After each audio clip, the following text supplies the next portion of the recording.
आपका स्वागत है। बुलेटिन में आगे बढ़ेंगे और बात करेंगे अब मौसम की, क्योंकि प्रदेश में मौसम की अपडेट हम आपको देने वाले हैं। आगामी एक सप्ताह तक मौसम शुष्क रहने का अनुमान जताया गया है और इस दौरान तापमान में नहीं होगा कोई विशेष परिवर्तन, लेकिन कई क्षेत्रों में तेज सर्दी का असर देखने को मिलेगा। 2 दिन सीकर और टोंक जिलों में शीतलहर चलने की संभावना है। सीकर के फतेहपुर में सबसे कम 5 डिग्री तक पहुंचा है तापमान, सीकर में 6 डिग्री, तो वहीं नागौर में 5.8 डिग्री रिकॉर्ड का तापमान किया गया है। वहीं न्यूनतम तापमान की बात करें तो 12.6 डिग्री रिकॉर्ड हुआ है। तो शीत लहर भी अब बढ़ेगी, मौसम का असर दिखना शुरू हो जाएगा। सीकर और टोंक में अगले 2 दिनों तक शीत लहर की चेतावनी दी गई है। और अगर हम बात करें फतेहपुर की, तो यहां पर तापमान 5 डिग्री तक पहुंच गया है। सूर्यनगरी जोधपुर में भी बढ़ने लगी है सर्दी के तेवर और रात का तापमान यहां पर 12 से 15 डिग्री पहुंच चुका है। सुबह और शाम में सड़कों पर छाने लगी है धुंध, लोग गर्म कपड़ों का सहारा लेने लगे हैं। सुबह अलाव तापकर सर्दी से बचने की कोशिश कर रहे हैं और सर्दी के कपड़ों की बिक्री भी लगातार हो रही है बाजारों में। अब आपको गर्म कपड़े नजर आ रहे होंगे, क्योंकि धीरे धीरे शीतलहर भी बढ़ रही है। जोधपुर में भी सर्दी का सितम देखने को मिल रहा है। आने वाले एक सप्ताह तक मौसम शुष्क रहेगा, ऐसी जानकारी भी मिल रही है। और चलिए, हमारे साथ कुछ हमारे सहयोगी लाइव जुड़ चुके हैं। राकेश भारद्वाज हमारे साथ जोधपुर से लाइव जुड़े हैं और प्रदीप सुथार हमारे साथ श्री गंगानगर से। सबसे पहले जोधपुर का रुख करेंगे, राकेश वहां से हमारे साथ लाइव जुड़े हैं। राकेश, धीरे धीरे मौसम में बदलाव देखने को मिल रहा है और क्योंकि अब नवंबर का महीना है और धीरे धीरे ठंड बढ़ रही है, शीतलहर भी देखने को मिलेगी। मौसम विभाग ने क्या अनुमान जताया है, क्या कुछ अलर्ट जारी किया है, जरा बताइए।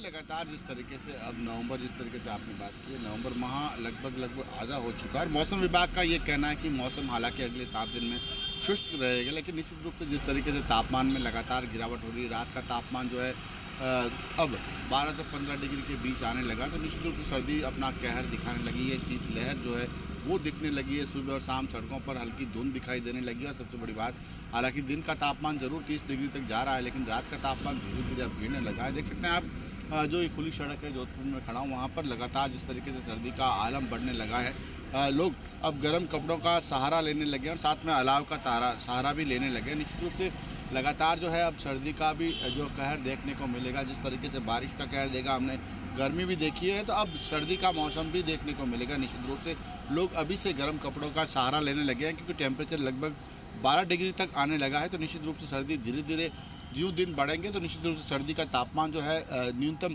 जोधपुर में अगर 5 से 6 डिग्री जाने की भी इस बार जो मैं मौसम विभाग की ओर से अनुमान जताया जा रहा है कि जोधपुर का टेम्परेचर जो है न्यूनतम 5 से 6 डिग्री तक जाएगा। तो निश्चित रूप से जोधपुर शहर में जो है वो सर्दी का आलम लगातार आपको देखने को मिलेगा। लोगों के द्वारा गर्म कपड़ों का सहारा, अलाव का सहारा लिया जाएगा। उसके अलावा जो पेय पदार्थ है गर्मी के लिए वो उसका उपयोग करेंगे, जैसे चाहे वो दूध की बात करें, खजूर की बात करें, तिल पपड़ी की बात करें। निश्चित रूप से अब लोग जो है उस और बढ़ने लगे हैं, मूंगफली की जो है चटपटी चाट वगैरह खाने लगे। तो निश्चित रूप से लगातार ये कहा जा सकता है कि जोधपुर में, कहने को तो सूर्यनगरी जोधपुर है, लेकिन अब सर्दी का सितम भी जोधपुर में निश्चित रूप से आपको देखने को मिलेगा। न केवल जोधपुर बल्कि जोधपुर का पूरे जोधपुर डिवीजन की हम बात करें, चाहे वो जालोर की हो, सिरोही की हो, फलोदी जो है सबसे न्यूनतम तापमान में से रहने वाला एक जिला है जोधपुर का, वहाँ पर भी आपको टेम्परेचर काफ़ी माइनस में दिखाई देगा। तो साथ में सिरोही जो है उसका टेम्परेचर खासतौर से माउंट आबू माना जाता है, तो उसका टेम्परेचर भी जो है माइनस में जाने की इस बार जो है मौसम विभाग की ओर से अनुमान जताया जा रहा है। तो लगातार आप देख रहे हैं कि मौसम जो है धीरे धीरे पहले गर्मी, फिर बारिश और अब सर्दी, निश्चित रूप से लोगों को हर मौसम का एंजॉय करने का जो है वो समय मिलेगा। और इस बार खास तौर से सर्दी का एंजॉय भी देखने को मिलेगा, क्योंकि सर्दी जब बढ़ेगी तो खाने पीने का जो लजीज व्यंजन है सर्दी को लिहाज से वो भी देखने को मिलेंगे। साथ में गर्म कपड़ों में ठिठुरन और अलाव तापते लोग भी आपको जोधपुर में जरूर दिखाई देंगे। ठीक है राकेश, आपके पास लौटूंगी। एक बार हम प्रदीप का भी रुख कर लेते हैं। प्रदीप, श्री गंगानगर की बात करें तो वहां पर न्यूनतम तापमान शायद 10.6 डिग्री बताया जा रहा है। वैसे आप मुझे जानकारी दीजिएगा और ये बताइएगा कि वहां पर मौसम को लेकर क्या कुछ हाल है, क्या कुछ अलर्ट है श्री गंगानगर के लिए और आसपास के क्षेत्रों के लिए। जी बिल्कुल चंद्रश्री, बात करें मौसम की तो श्री गंगानगर का जो तापमान है वो करीब 10 डिग्री है। तो वहीं पिछले कई दिनों से जो तापमान है वो यहीं के जो 10 डिग्री के आसपास है वो ही मेंटेन हो रहा है। वहीं रात का तापमान 10 डिग्री होने के साथ साथ जो दिन का तापमान है वो करीब 28 से 30 डिग्री के मध्य है, वो यहाँ पर रहता है। तो जिससे कि जो पूरे गंगानगर के साथ साथ हनुमानगढ़ की बात करें, बीकानेर डिवीजन की बात करें, तो पूरे बीकानेर डिवीजन के अंदर है वो तापमान में लगातार जो तापमान है वो घट रहा है और जो सर्दी है वो बढ़ रही है। क्योंकि जिस तरीके से वहीं जो अभी गंगानगर की बात करें तो गंगानगर का जो एक्यूआई लेवल है वो करीब 700 के पार है।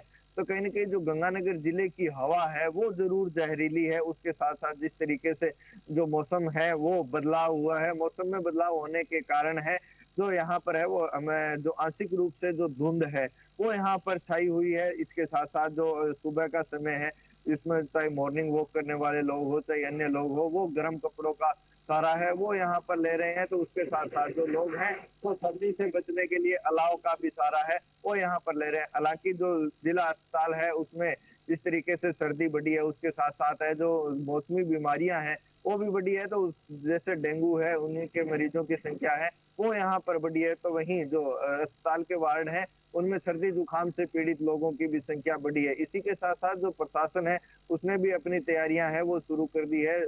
जो जिस तरीके से जो लोग फुटपाथों पर सो रहे हैं उनके लिए प्रशासन के द्वारा ये व्यवस्थाएं की जा रही है। तो वहीं इसी के साथ साथ जिस तरीके से जो आगामी दिनों में सर्दी पड़ने की संभावना है उसी को लेकर है जो प्रशासन के द्वारा रैन बसेरों सहित जो अन्य जो तमाम सुविधाएं हैं जो आमतौर पर जिला प्रशासन के द्वारा प्रत्येक उपखंड स्तर पर की जा रही है उन्हीं को लेकर है वो समीक्षा कर तैयारियां शुरू है वो यहाँ पर कर दी है। क्योंकि जिस तरीके से सर्दी बढ़ रही है उसी के साथ साथ आगे दिसंबर माह आने वाला है। तो ऐसे में नवंबर के 15 दिन बीत जाने के बाद अब जो सर्दी है वो अपने पीक पर होगी और दिसंबर माह के अंदर आमतौर पर अपने देखा जाता है कि करीब जो गंगानगर का तापमान है वो 4 से 5 डिग्री के आसपास है वो भी पहुंच जाता है। तो जिस तरीके से जो सर्दी आई है, सर्दी की ने अपनी दस्तक दी है, उसी के साथ साथ जो लोग हैं उनकी जीवन शैली में भी यहाँ पर परिवर्तन है वो दिखाई दे रहा है।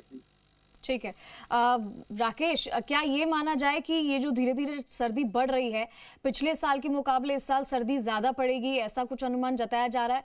और क्योंकि हम देख रहे हैं कि शीतलहर के बाद में कड़ाके की ठंड पड़ती है तो उससे कैसे लोग बचाव का सहारा लेते हुए नजर आ रहे हैं, कैसे उससे टैकल करेंगे आगे?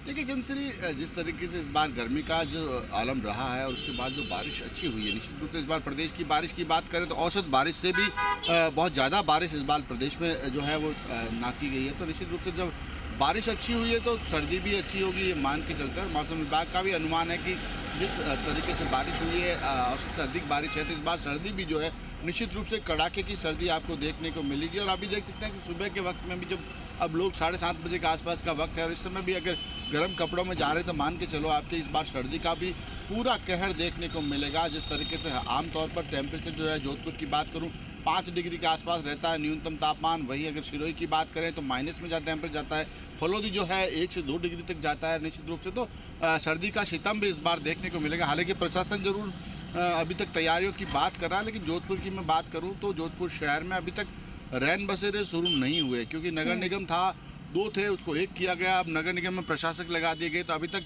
जो रैन बसेरों की तैयारियां शुरू की जानी चाहिए थी वो अभी तक शुरू नहीं हुई है। और अस्पताल प्रशासन जरूर अलर्ट मोड पे है कि चिकित्सा विभाग ने ऊपर से जैसे भी निर्देश जारी किए उसके बाद चिकित्सा विभाग सर्दी को लेकर एहतियात बरत रहा है और वार्ड में भी विशेष व्यवस्थाएं की गई। लेकिन प्रशासन की ओर से जो है लगातार जो व्यवस्थाएं होनी चाहिए रैन बसेरे को लेकर वो व्यवस्थाएं अभी तक नहीं हुई है। और ऐसे में निश्चित रूप से कहीं न कहीं जो है ये चिंताजनक हो सकता है जो लोग सड़कों पे सोते हैं खासतौर से, क्योंकि सर्दी बढ़ेगी तो निश्चित रूप से उनको भी नुकसान हो सकता है। उनको बचाव के लिए निश्चित रूप से सरकार को कहीं के प्रबंध करनी चाहिए। ऐसे में रैन बसेरा ही सहारा होता है, लेकिन अभी तक रैन बसेरों की व्यवस्थाएं जो है जोधपुर में शुरू नहीं की। आमतौर पर जो है रैन बसेरे 8 से 10 स्थानों पर जोधपुर में लगते हैं, लेकिन इस बार अभी तक रैन बसेरों की जो सुगबुगाहट है वो अभी तक शुरू नहीं हुई है। तो कहीं ये मानकर चला जाए राकेश कि आने वाले आगामी जो 1-2 दिन है वो थोड़े और ठंड बढ़ा सकते हैं। शीतलहर चलने वाली है, कई जगहों पर न्यूनतम तापमान दर्ज किया गया है, कई जगहों पर जो है तापमान बिल्कुल डाउन चला जाएगा। तो सर्दी से बचाव की तैयारी आप अभी से कर लीजिए। राकेश और प्रदीप हमारे साथ जुड़ने के लिए, तमाम जानकारी देने के लिए आप दोनों का शुक्रिया।